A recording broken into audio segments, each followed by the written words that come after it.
Speaking of doing good things, let's do some average things. You got your deep dive, mate. Average? Bang average. Spare me. Wow. Can you introduce the player for me or what? Who are we up to? We're going to go for Who's Who and the Greg Marzhew first. Yeah. Take us away. Okay, so I mentioned I have some Hamiso money to spend. So I've got pick of the CT dubs. I already own Val Holmes. Last week when Marzhew returned, there was a price drop incoming and I went, sweet, with this Knights run to come, I really wanted to get him. Comes out and plays on the right edge at the Knights. And I just went, this really pissed me off because I was so keen to get him in. And the Knights notorious for being left side, strong side. Ponga does his best work there. They're just very dominant there. But then I was like, you know what? Dom Young did have a lot of success out there, outside Dane Gagai. So I was like, let's do a bit of a dig into it. So what I did was, because Kalen Ponga started the year last year at 5'8", that seems like an eternity ago, and then he missed a big chunk of games due to head knocks. I looked at the 12-game stretch between round 13 and 26. By this point, Ponga was back to fullback, went through that period and killed it. Dom Young, in that period, averaged 65.5 points with 10 tries in 12 games. So it's a pretty good strike rate. If we're considering like Marzhew on that right edge now, you also consider Dom Young in that period had 23 in base, Marzhew base 32 per game, tackle bust, a few other things. Marzhew, you can button that 65 up a bit. So on that sample size, be pretty good. This season, the Knights have scored 3 tries down the right edge compared to 6 on the left. Last season, 43% of their tries came down the left compared to 35% down the right. So again, it's a pretty substantial difference. Basically, what I took from it, mate, was that I definitely want Marzhew on the left. If he was on the left, I'd be locking him in this week. On the right, it's not entirely detrimental and he can still score well. And even last week when he played on the right, he didn't score very well, but his base was great. His work rate was great. I'm interested in him still, but I just wish he was on the left. How do you feel about it? I think he'll move back to the left soon, personally. I wonder, mate, if, and maybe I'm getting a little bit tinfoily, had a little bit of Kempy about me. I love that. But I wonder if potentially bringing him back from injury on the right might have had something to do with it being a right hand injury. And maybe I'm getting real tinfoily, but I reckon there's actually a chance that played a role in this. And I personally think he'll end up back on the left. Let's get real tinfoily, and you Supercoach players will get this and love this. There was a bit of content the Newcastle Knights put up yesterday, and I actually forget who they were talking to. You know what? It was Kalen Ponga. He put up a video of Bradman Best kicking goal from the sideline. He hit it like an absolute fucking shocker. But if you watch him, he's kicking it from the left sideline, and you can see over in the left corner they're kicking bombs to Marzhew, standing in the left corner, and I'm zooming in. I'm going, I'm sure that's Greg the Leg. That's him. So maybe there's a chance he goes back to the left. I personally think it makes sense for him to go back to the left. I think he will eventually, but maybe I'm just a biased draft owner as well. I love scouting social media for players and where they're positioned. Oh, yeah. I'm trying to think if it was. There was one last week. It might have been like an RTS and working out or someone. I can't remember who it was, and I could just tell it was an individual photo of them, but they were set up in a pose ready to run. And you just tell from the way they were facing, I'm like, all right, he's on the left edge. I swear, it's quite fun doing the stalking. It's unreal, sense, isn't it? Yeah, it's great. Okay, on the left edge, I'm buying Marzhew. Let's say he does stay on the right. How do you feel about him as a buy? Because he's also got a really high break even and there's money dropping. I'm happy to take on that break even if he's on the left. I'm more nervous on the right. Yeah, I'm heaps more nervous on the right, which is ludicrous because, like, imagine a world where the strike CTW you want to buy moves to the wing that had the top try scorer last year and you're filthy about it. Yeah. It's bizarre. Yeah, it makes so no weird. sense whatsoever, but I hate it on the right. Yeah. I'm the same. Like, the numbers aren't that bad, but I don't feel good about it. Yeah. Yeah, I'd much rather him on the left despite what all the numbers say. I'm not looking at him this week. I want to see him on the left. Yeah. No, fair. I have a decision to make, but all good. Is he like a serious one for you? Absolutely. Yeah. Okay. Well, mate, Hero's actually number 2 on your speed dial, and Jackson Hastings is number 1. So get your shit sorted. And Yeah, get leave it with me. Leave it with me. Thanks, mate. Shout out, Roo Crew. Stay tuned. Some of that sweet mail. Okay, mate, you got Grant here. I imagine that is of the Harrison variety. It's been a slow start, hasn't it? Yeah. You know what that means? Cheap. Yes. So, a few things around Harry Grant and averaging 60 for the season. And to put it in context, I've got Danny Levi there who, showed his true Supercoach colours when that try scoring spree finished about 18 points in 58 minutes last weekend. So with his break even going high, he's made some good cash. It's all been fun and games, some nervous times, but he's done a job. But there's a risk of him starting to drop cash significantly from this week onwards if you can't get rid of him. Outside of potentially Jaden Brayley, there's not a lot of great options. So I'm like, all right, I've got to move him onto someone because he could drop 100K despite being a 60-minute hooker. And I'm looking at Harry Grant for next week. He's only averaging 60 this season, which is remarkable considering I think he's averaged over 70 the last 3 seasons or something. He hasn't scored a try. He has only 1 try assist and 1 try contribution this season for what's been a pretty red-hot Storm outfit. He has 1 line break all year and 2 line break assists. They are tiny attacking stats for a bloke of his calibre. Going a little bit further into it, I sort of went, all right, if you don't pick up Harry now, we're going to get close to that origin period where he tends to score lesser and has some rest. There's a chance of him getting rested, missing games, etc. But they have buys in round 13 and round 19, the Melbourne Storm. So they're 2 origin weeks where he would have been out anyway. Yep. After Origin 1, they play on the Sunday. He gets maximum turnaround. After Origin 2 and 3, they play on the Saturday. So it's still a decent enough turnaround. So that they've already had a bye in round 4 or 3, I think it was the Storm. So in terms of the schedule going forward for the Storm, Origin players and Harry Grant, it couldn't be much better. So just a few things to consider, but Harry Grant's one that I'm pretty keen on next week for Danny Levi, or there's also Lussick owners out there as well. Yeah, and I think off the back of that, I think one thing that I like about Harry Grant this year heading this Origin period, he's the captain of the Melbourne Storm now. I reckon that only pushes him to set an example to back up. That's what the Storm have done for a long time, isn't it? Yeah.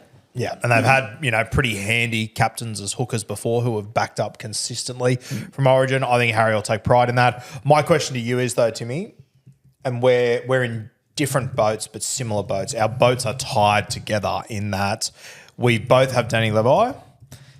You've got Reece Robson, I've got Appy, who I personally think both will play Origin this year.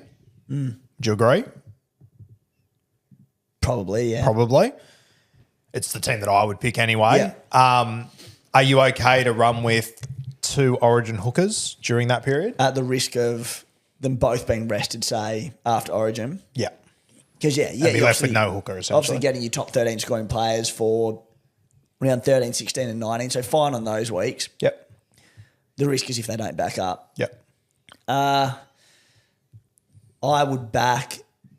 I need to do more research on when the Cowboys and Robson play after those Origin weeks, because if they're sort of Sunday games, Saturday games to a lesser degree, I'd feel pretty good about him backing up. Yep. The other thing is, with both Harry Grant and Reece Robson, they're both shared roles in Origin. They're not playing 80 minutes. Like, fair. Yep. Grant's sharing with Hunt, Robson to be sharing with like an Appy or someone. Like, Robson could play 30 minutes. Yep. He's backing up from that. That's fair. Harry Grant plays 50 or 60 probably. So, again, it's potentially if you could play less. So that helps. That's a good point, actually. And I think worst case scenario, they both don't back up in around 14, 17, 20. Again, got to look further ahead of the draw. But, you get an AE in those weeks anyway. Like a free shot at the VC loop, not the end of the world. I think I'd be okay with it, yeah.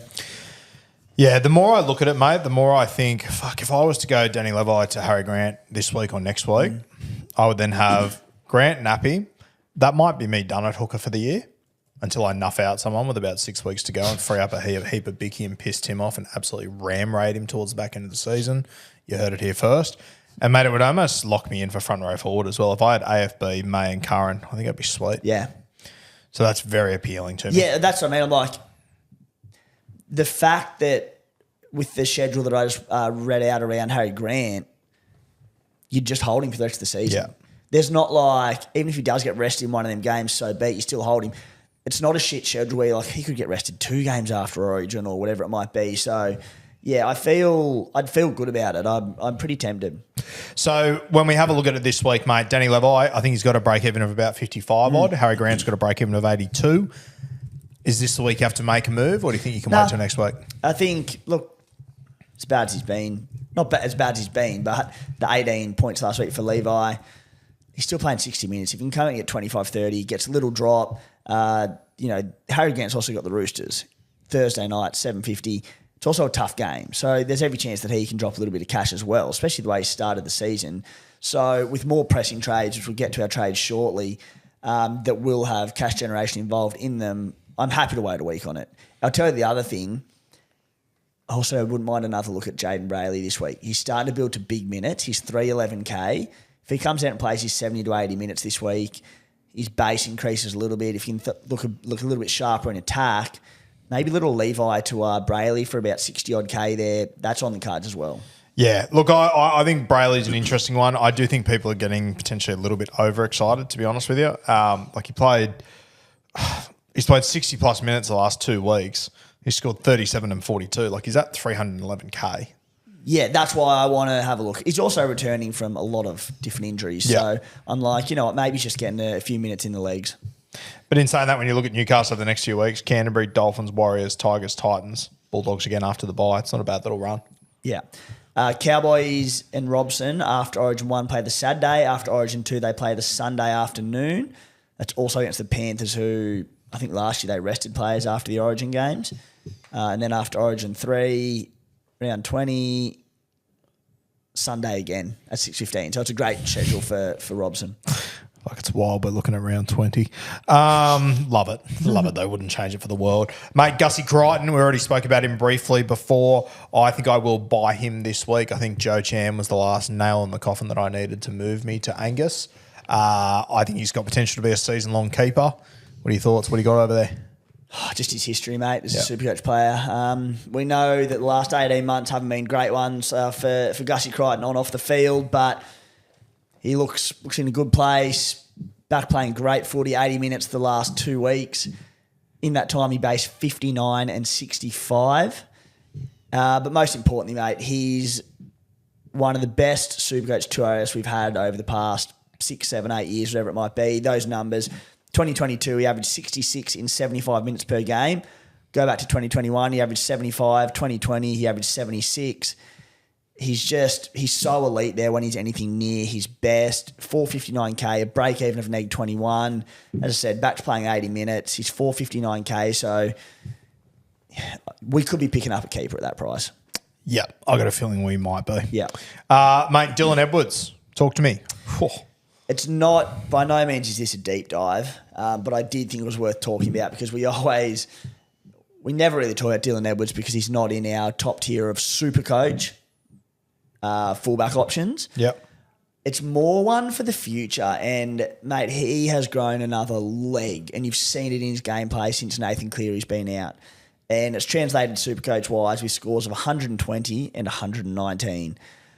It's just one I wanted to flag for if later in the season or whenever down the track Nathan Cleary misses a stretch of games, because he's just taken on a completely new role in this side attacking wise, and I think he'll be a great pod play if Cleary's to miss a stretch of sort of 4 or 5 weeks.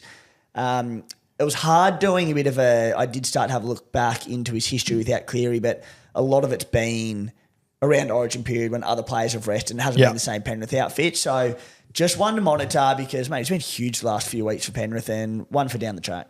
All right, let's talk about my boy, Jermaine Jolof. 2 tries in 3 weeks. Scored 65 in base on the weekend. Yeah, so again, just another small one, but we touched on him a few weeks ago when there was the injury to Tino Fasua-Malawi and how it was going to impact that Titans forwards and the minutes. And we sort of flagged Jolof and said, there could be some good scores incoming. Since that time, he has a 3-round average of 71 points. Most impressively, 94 on the weekend in 68 minutes. Of course, inflated a little bit there due to extra time against the Raiders. But he has 65 in base. He made 50 tackles. Look, I think the time has passed to buy him because he's made a bit of cash since that time. But 2 tries in 3 games. If you picked him up a few weeks ago, laughing. Yeah, and look, I think it is worth noting, obviously, with that Raiders game, especially with a guy like Jolof, heavily inflated from an extra 10 minutes where no one goes outside the tram lines and they're just setting up for field goals. So you do need to take that into consideration. But still, if you take out that 10 minutes, you're probably looking at, 55 in base in about 60 minutes. So it's still pretty juicy. But yeah, I kind of think that if you weren't on Joel 3 weeks ago, it's probably not worth it. Yeah, you'll pick him up as a bloke to plug in his front row forward hole and do a job, which he has done. I think he'll continue to do, and owners will be like, sweet, I'll keep him there until I have to move him on, which whenever that might be. But yeah, I wouldn't be buying now.